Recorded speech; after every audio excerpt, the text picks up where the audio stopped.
So I got a 2008 Mazda 3 with a 2.3 in it, engine on the stand right here. That's got a rod knock.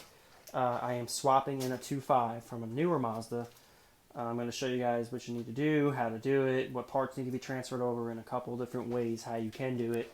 I've done a few of these 2.5 swaps. I've reused the old intakes. I've reused the new intakes from the 2.5. I've put the throttle body adapters on them. I've done the intake adapters. I've been around the block with them, so definitely not my first rodeo. So I'm going to show you guys what I do now and how I do it. But for starters, I got to tear this engine down, take the valve cover off it, take the front cover off it, take the oil pan off it, and then transfer all those parts to the 2.5. So I got the valve cover and the intake off and the front cover. Just looking at the chain on this old engine, it looks pretty good. Tensioner ain't collapsed. The oil pump chain's good. Guide ain't broken. But I'll pop the pan off it, and I'll show you guys what was wrong with this engine. So I got the engine oil pan off, turned over. This had a really bad knock. 2 and 4 were fine. I mean, 2 and 3 were fine. 1 and 4 is real bad. Look at that. Jesus Christ. Well, I'm going to go get the tools. I'm going to go pop these rod caps off, and I'll show you what I find. Well, I got it apart, and yeah, it spun the number 1 and 4 rod bearings for sure. So, yeah, I won't, like I said, I won't do anything with this engine. I'm just taking all the parts I need off it, which are over here. I got the oil pan, I got the front cover, and I'll start getting the 2.5 on the engine stand, and I'll swap it over and show you guys what you have to do to make a 2.5 work in one of these. So I got the 2.5 engine on the stand. I'm going to start tearing off everything I don't need, like the wire harness and accessories and stuff, and start putting on the new parts. Like every engine I do gets a new water pump, gets a new thermostat, it'll get a new coolant flange, and everything. Yeah, I'll reseal it, do everything up on it. So the biggest difference between a 2.3 and a 2.5 is the intake ports. The intake ports on a 2.5 are much larger than a 2.3 intake. So the big thing is that this intake will not bolt up to the 2.5 without an adapter plate. And personally, I don't like using the adapter plate because it kind of looks cheesy. You gotta silicone it on there and then you bolt it up. I don't know. I don't really care for it. So I'm gonna use the 2.5 intake, and I'll show you guys what I do to make it work as it best it could in the stock configuration without making it look modified. Because I like to go for a stock look, you know, make it look like it's never been touched.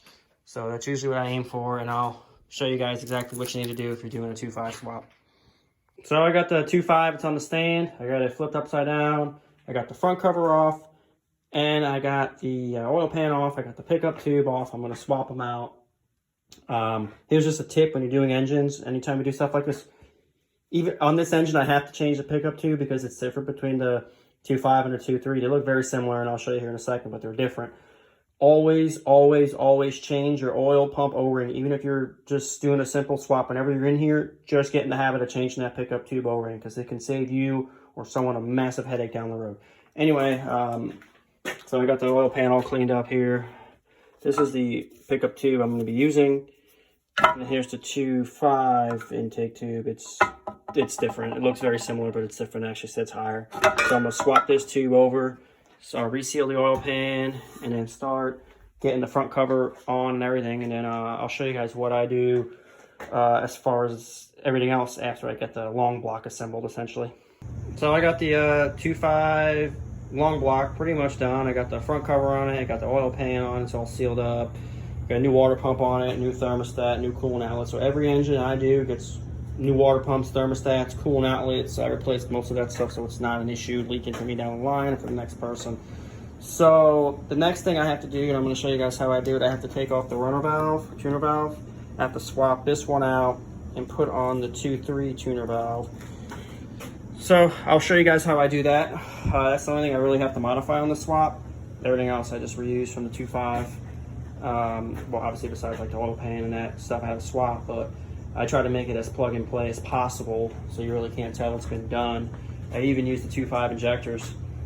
So I'll clean this all off, get it all sealed up and looking good before I drop it in. I'm hoping to have it running tomorrow, but I'll give an update when I get the tuner valve on and how I do it. So these are the two tuner valves. The one on the right's for the 2.5, the one on the left's for the 2.3.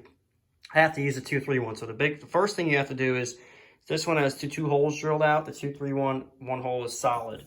So So you just have to drill that hole out right there. And then the only other thing you have to do is either you cut this off because it gets in the way, or you notch it for the shaft. So I usually try to notch it. Depends on how much material's left. So it just really depends. But I'll show you guys how I do it when I get it on. But that's pretty much it. It's really not that hard. It goes right on besides that. So one other thing you guys have to do when you do this swap is you see this tab. This is the 2.3 tab. It's shorter than the 2.5 one, if you see. 2.5 one's longer. So if you try to use the 2.5 one, it actually binds up the shaft. So all you have to do is you actually take the 2.3 off, just drill a hole in it so the shaft can pass through it, and then it'll move. I usually fill it with silicone so it just doesn't have a vacuum leak, just for the peace of mind. But yeah, here's the actuator. As you can see now, let me get it on there. It lines up perfect and it's centered.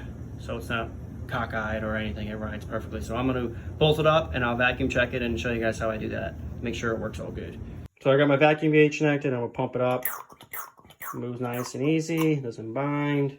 I'm gonna release the vacuum and boom, comes right back. So yeah, that's pretty much the only thing you really have to do as far as modification wise. And like I said, earlier on, I'm going to try these solenoids because I think they mount, if I can swing this around, they mount on the coolant outlet, and it looks factory, you know, because I've done it before where I've reused the old 2.3 solenoids. So I'm going to try swapping the connectors and use this one. I'll deal with that once I get in the car though, because I don't want to cut the harness unless I know for sure. I have the connectors, I can repin it and stuff.